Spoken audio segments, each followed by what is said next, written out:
बात कर रहे थे गुरुग्राम के विकास कार्यों की। आइए अब हम बात करते हैं सोहना की। व्यापारी और किसान चोली दामन का लाखों आड़ती हैं ऐसे जो सरकार उन पर बिल्कुल ध्यान नहीं देती है। सोहना में farmer producer trade and commerce अध्यादेशों को लेकर व्यापार मंडल एसोसिएशन के तत्वाधान में मार्केट कमेटी सचिव को एक ज्ञापन आड़तियों ने सौंपा।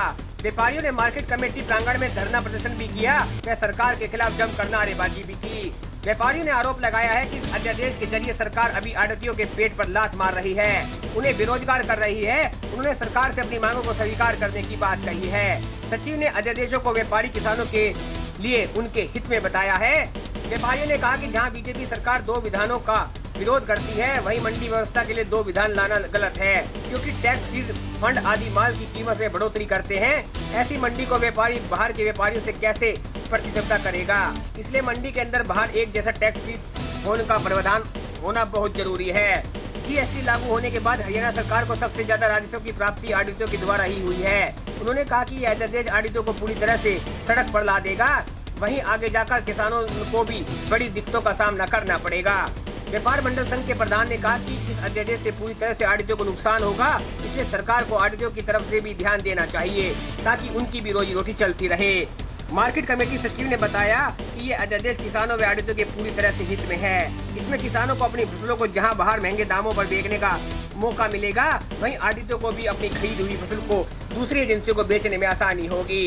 आज जो ज्ञापन दिया है वो किस लिए दिया है, क्या मांग है आपकी?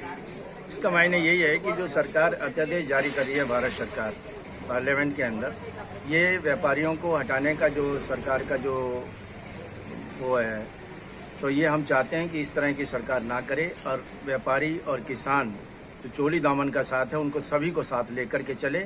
हमारा कई वर्षों से ये कार्य चल रहा है मंडी के अंदर और हमें जो है सरकार भगाने की कोशिश ना करे।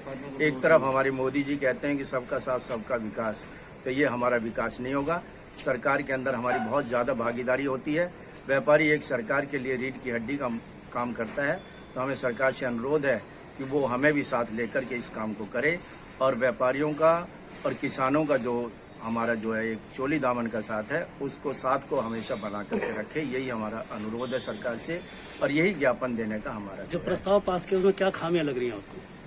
इस प्रस्ताव में बहुत खामियां हैं जी। और सबसे बड़ी बात तो ये है कि सरकार बिल्कुल ही हमें जो है हटाना चाहती है और सरकार जो चाहती है कि पूंजीपति लोग जो है जाकर के किसान के माल को किसानों के खेत से खरीदें।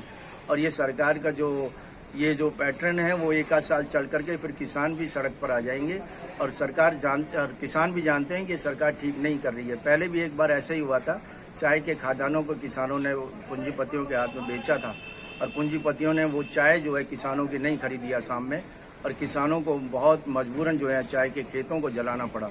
और ये जो सरकार की पॉलिसी है ये 1 आध साल चलेगी, उसके बाद ये बंद हो जाएगी और इसका फायदा पूंजीपति लोग उठाएंगे और जो बड़े लोग हैं, जो मल्टीनेशनल कंपनियां, वो फायदा उठाएंगे किसानों को। इसका आपकी मांग स्वीकार नहीं होती है तो व्यापारी अगला कदम क्या उठाएंगे? अगला कदम हमारा जैसा भी आदेश हमारा व्यापार मंडल करेगा, जो हमारे हरियाणा का व्यापार मंडल है, उसके आदेश पर हम काम करेंगे। विज्ञापन दिया है जो सरकार ने, अब किसान और व्यापारी हमारे जो गलत नीति बनाई है इसके खिलाफ हमने निर्णय लिया है।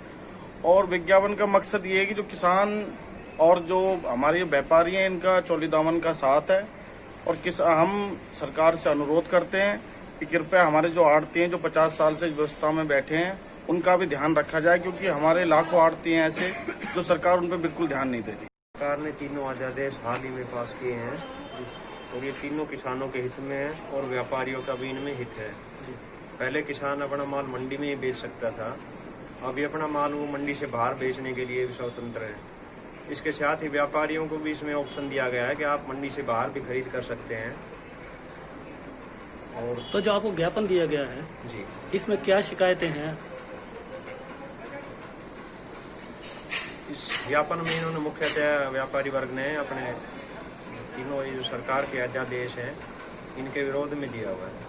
तो सर, जिस तरह व्यापारियों के जो संविधान जो आ रहा है, प्रस्ताव पास किया जा रहा है, क्या वो वाकई अहित में है जिनके व्यापारियों के? मुझे नहीं लगता कि व्यापारियों का उसमें कहीं पे अहित है। व्यापारी अपना पहले की तरह ही खरीद यहाँ अपने जो मंडी है इनके मंडी क्षेत्र में करते रहेंगे, साथ ही उनको बाहर भी खरीदने का ऑप्शन इसमें दिया गया है। तो ये व्यापारियों के किसान हित में भी बेचने के माना लिए जा स्वतंत्र सकता है। है। आपके अनुसार व्यापारियों के हित में भी हो सकता है ये संविधान? जी। सोना से एनसीआर न्यूज के लिए संजय राघव की खास रिपोर्ट। इस वीडियो को ज़्यादा से ज़्यादा शेयर करें। एनसीआर न्यूज़ के साथ बने रहने के लिए एनसीआर न्यूज़ को लाइक व सब्सक्राइब करें। नमस्कार।